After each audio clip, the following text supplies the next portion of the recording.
Yeah, and I should say these opinions are long. They are not short. He's known for writing sometimes 100, 200-page long opinions. And what's fascinating about him is how steep they are in Black history. Not all of them, obviously, but quite many of the significant ones.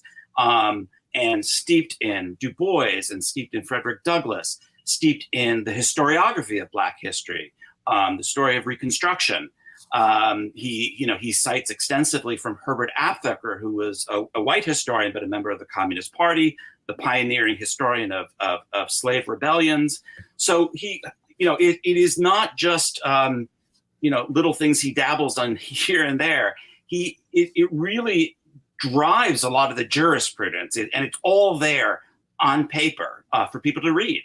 That is remarkable. I mean, and as we said, you divided it out into a kind of 3-movement story, race being the first 3 chapters, and then you pick up chapters 4 through 6 in capitalism, and then end up the last 3 chapters in constitutionalism. But it's fascinating to the point you're raising and that you wrote about in chapter 5, for him to go so deeply into civil forfeiture and actually stand against it. One of the few things he does stand against in terms of the power of the state, but to cite extensively Eric Foner and Reconstruction, even more so than Ruth Bader Ginsburg, who ends up on the other side of it. I mean, I think people don't, as you say, this is really going to be a revelation for folk who think that he changed. He didn't change that much.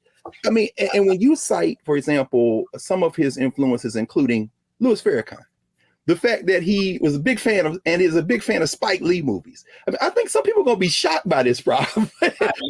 I certainly was, when I found this all out. And it's really, really, really interesting. I mean, you talked about the civil forfeiture stuff, but also, with the takings clause, which is a provision of the Fifth Amendment about, the taking of property.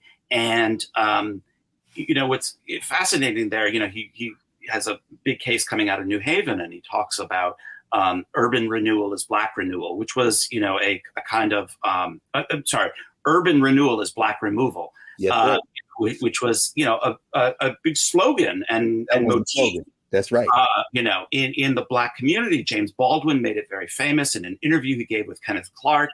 And, this is just kind of part of his language and the idiom in which he speaks. So again, it's very deep with him. And